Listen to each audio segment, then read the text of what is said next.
day 2. Kasi wala kami masyado nagawa kahapon. At dahil? Dahil kami ay umidlip ng half a day. So ngayon, day 2. At dadalhin namin kayo sa breakfast buffet ng Icon Saigon Hotel. Yan, kakain tayo. Ayun yung isa. Ching! Ayun. Ang tagal. Tagal, no? Gusto ko na mag-buffet eh. Breakfast buffet. Ay. So, 9th floor yung buffet. Yung isa. Wala pang tulog yan. Tingnan mo rin tulog. Joke, kompleto tulog yan. Nakaganon na nga yung eyelid ko kanina sa sobrang tulog eh. Di na marunong dumilat, no? Yeah.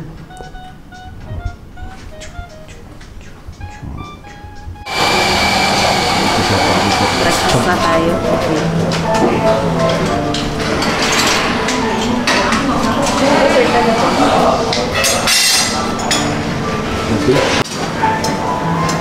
I'll make your own body. Make your own. Make your own, ha? Body.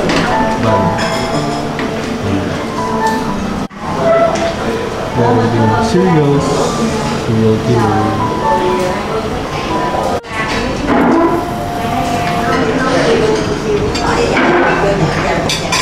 Yan sa'yo.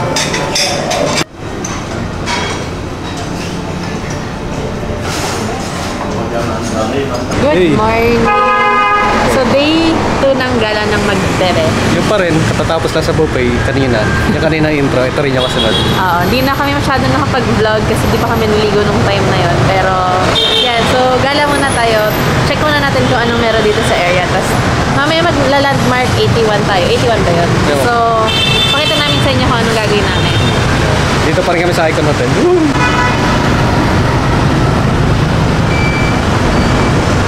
So, hindi daw kami gutom. Pero nandito tayo ngayon sa Vietcom Mall. Tapos mag-Vietnamese broken rice tayo. Tapos pingin pa tayo na ibang pwedeng orderin. Baka konti lang orderin natin kasi hindi ko naman kami talaga masyadong gutom guys.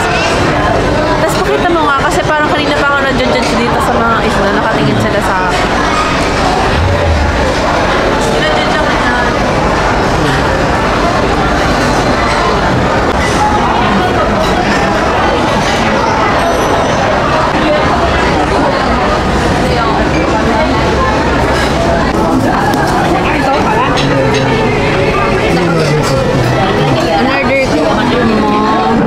In-order ko spicy pork with broken rice. Kaya tayo? Yan. Tapos na kami mag-gala-gala sa mall tsaka mag-lunch. Pupunta naman tayo sa Landmark 81. So doon Saan? na tayo mag-gala. Sa Landmark 81.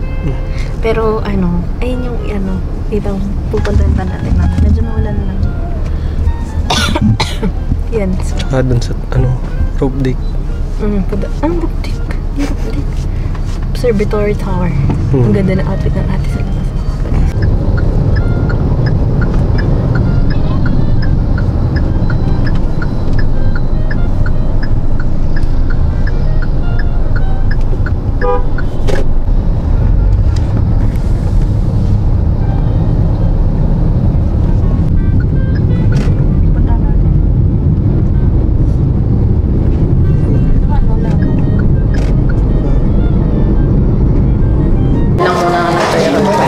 Don't bother me.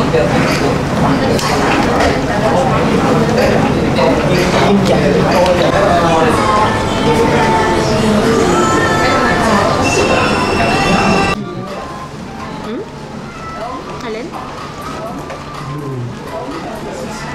Ayan, nasa Landmark 81 na tayo, yung mall. So, mag-observatory sana tayo, kaso medyo maulan. Kung makikita niyo sa labas. Tingnan muna natin kung titigil yung ulan. Pero ngayon nasa Katinat tayo. So, ito yung parang isa sa sikat din na coffee shop sa kanila. Tingnan natin kung sarap yung coffee. Ang price niya is... Magkano ba to? Hindi ko na alam eh. Hindi lang natin yung sa price eh. Mamaya ako titignan ko magkano.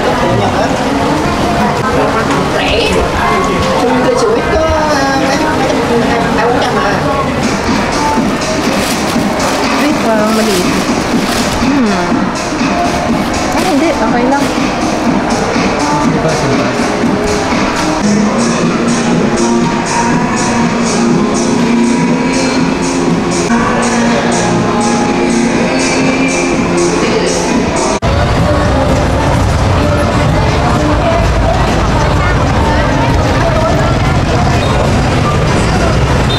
So ayun, huli nating clips, bumibili siya ng sapatos.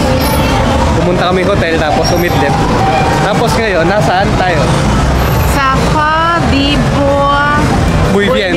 Hindi ko alam kung tama yung Hindi ko alam kung makapag-video kami sa loob kasi medyo masikip. Pero pakita natin. Meron akong clips, pakita ko na lang yung clips. Papasok na kami, bye-bye.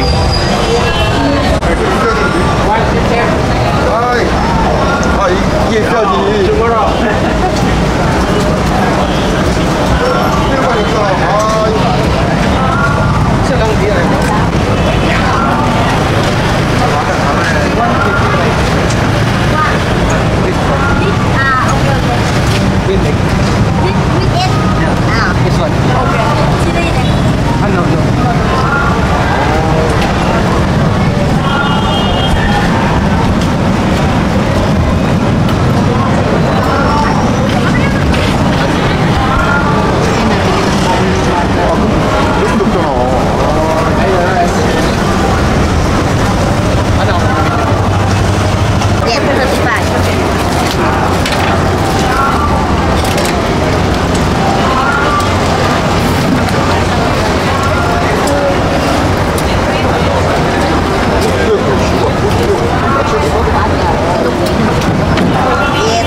One more. One. Yeah. So one with chili, one no chili. Tikman natin yung street bun. Kahit mali yung binigay sa akin. Dapat grilled meat. Kaso parang yung may yung kulay green yung binigay. Tikman natin.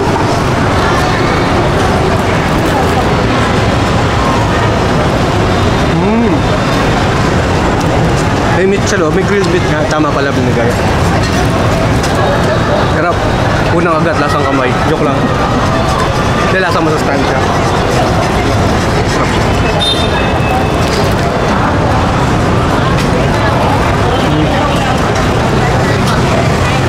Tumira ako dito, pinuha kaya akong mabuhay na ito ng kain. Lalo na yung may egg.